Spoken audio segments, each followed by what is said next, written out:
ఈ medical college privatisation సంబంధించినటువంటి అంశము అలాగే ఆరోగ్యశ్రీకి సంబంధించినటువంటి అంశం ఈ రెండు అంశాల మీద కూడా ఆయన ఈ ప్రైవేటైజేషన్ పద్ధతిలో స్పీడ్ గా వెళ్ళిపోయి ఇవన్నీ ప్రజల నుంచి దూరం చేసి ఎవరో ప్రైవేట్ వాళ్ళకి అప్పచెప్పుకొని సొమ్ము చేసుకునేటువంటి ఒక ఆలోచనలో భాగంగానే ముందుకు వెళ్లారనేది మనకు స్పష్టమైంది. ఎందుకంటే పొద్దున పేపర్లో అంతా కూడా మనం చూసాము.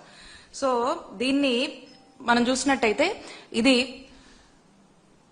కొన్ని వేల మంది వైద్య విద్య అభ్యసించాలనేటువంటి విద్యార్థులకు వారి యొక్క ఆశలను కాలరాస్తూ అలాగే ఉచిత వైద్య సేవలు ఒక ప్రభుత్వంగా ఇవ్వాల్సినటువంటి బాధ్యత వారి మీద ఉండగా ఆ బాధ్యతల నుంచి తప్పుకొని ఆ బాధ్యత ఇంకెవరికో అప్పచెప్పి దాని నుంచి ఏదో కిక్ బ్యాక్స్ ఆశిస్తూ మరి పూర్తిగా ఈ వైద్య వ్యవస్థని నాశనం చేస్తున్నటువంటి పరిస్థితులు ఏర్పడినవి. మరి దీంట్లో ఈ మెడికల్ కాలేజ్ మనం ఇప్పటికే చూసాము.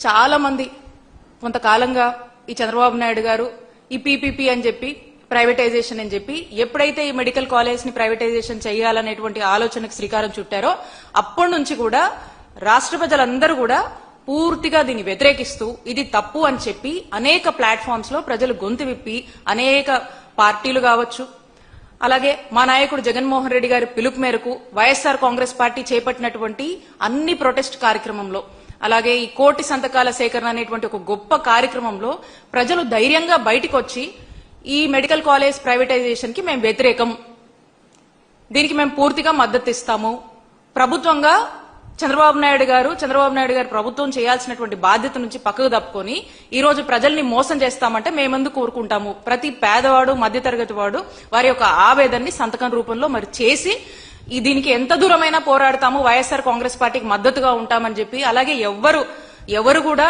దీన్ని వ్యతిరేకిస్తూ ఏ కార్యక్రమం తలపెట్టినా కూడా ప్రజలు పెద్ద ఎత్తున కూడా మద్దతు ఇస్తున్నటువంటి పరిస్థితి మనం చూస్తా ఉన్నాము.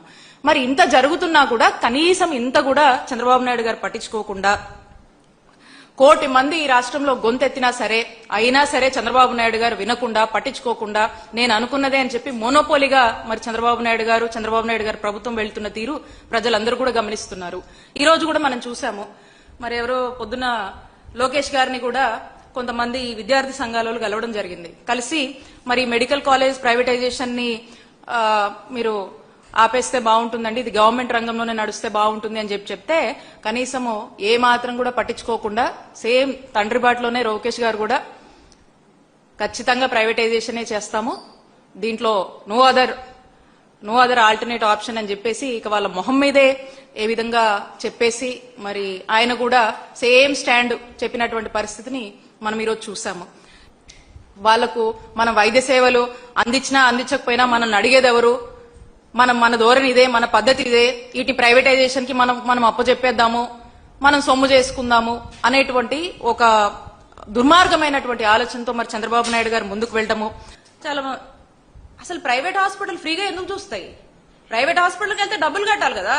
మరి ప్రైవేట్ వాళ్ళకి అప్పచెప్పి వాళ్ళని చూడమని చెప్పి వాళ్ళేదో ఉచితంగా చారిటీ చేసేస్తున్నట్టు ఈ విధంగా చంద్రబాబు నాయుడు గారు మాట్లాడడం చాలా దారుణము.